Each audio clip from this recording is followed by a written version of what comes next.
Episode 2. Why did the best nose in the kennel suddenly go quiet? 3 days later, you look more military. You heel closer. You stop faster. You no longer attempt diplomatic relations with every airman who enters the kennel section. Torres is satisfied. Your search performance has also collapsed. Nobody is satisfied with that. The morning evaluation takes place inside an aerial port warehouse. The building is cold, long, and loud. Metal shelving runs from one end to the other. Cargo sits wrapped on wooden skids. Tie-down chains hang near the roll-up door. A ventilation fan turns overhead with a slow mechanical thump. Outside, a K-loader idles beside a row of 463L pallets. Inside, Torres shortens your search line. Stay with me. You stay with her. That has become the problem. You clear the first pallet. No target. Second pallet. No target. At the third, a faint thread of odor reaches you. You slow down. Torres feels the change in the line. Her shoulders tighten. Barely. You still notice. You move toward the pallet. She shifts one boot. You stop. The odor is weak but present. You glance back. Torres does not speak. Her body already has. You leave the pallet. The evaluator later identifies it as the target. First miss. Torres says nothing.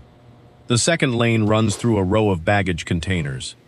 You catch another change in odor. You slow. Torres steps closer. You look back.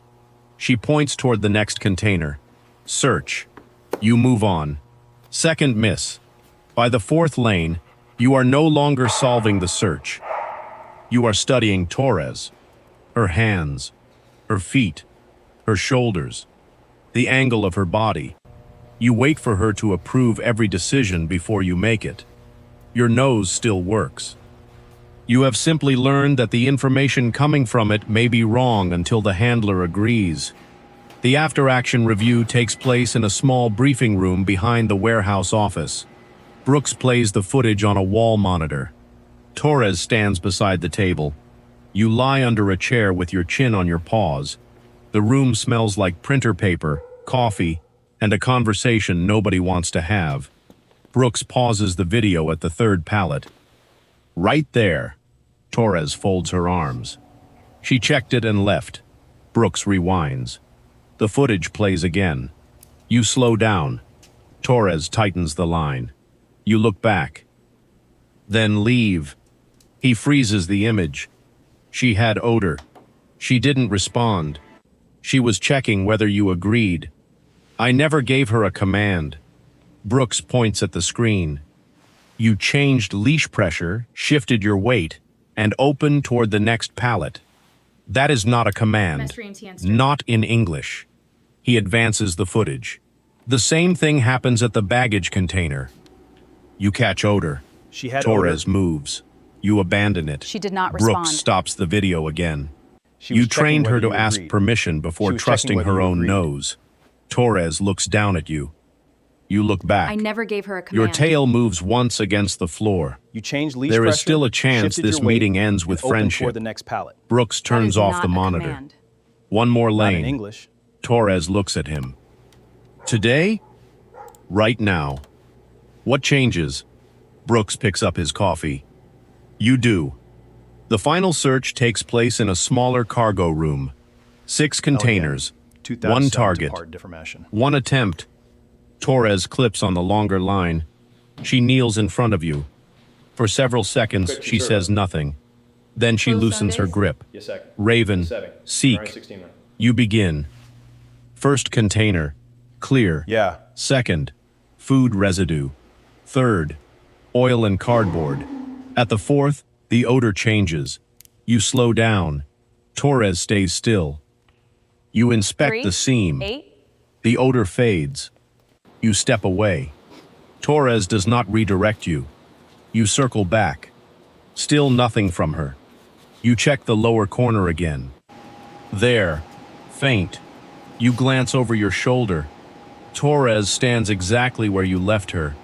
Her feet are quiet. Her hands are quiet. Her face gives you nothing. For the first time all week, the decision belongs to you. You move around the rear edge. The odor strengthens. You sit. Torres waits until your position is stable. Then she raises one hand. Final response. The evaluator enters from the next room. He checks the placement. Correct.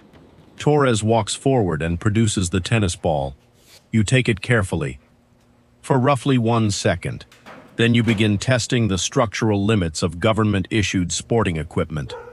Torres grips the other side. Of course. Brooks watches from the doorway. Control improving? Torres looks at the ball compressed between your jaws. Let's not get ahead of ourselves. The search is complete. The target is found. Your position in the program is safe. But the real failure has also been identified. You did not lose your nose. Torres nearly taught you not to use it. That evening, Torres sits outside your kennel. No clipboard, no training lead. She rolls the ball through the open gate. You return it. She rolls it again. You return it again.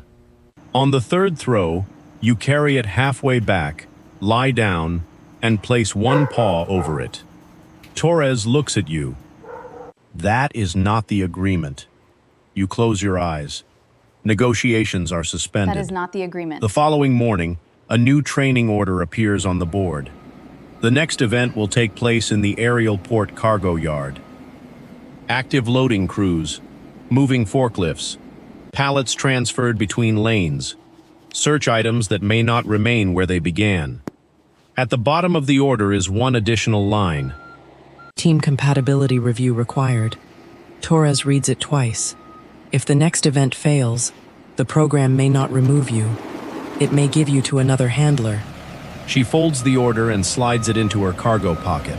You sit beside her, tail brushing the concrete. Torres places one hand briefly against your shoulder. Tomorrow, she has to trust you in a place where nothing stays still. And if she cannot, somebody else may be holding your leash by the end of the day.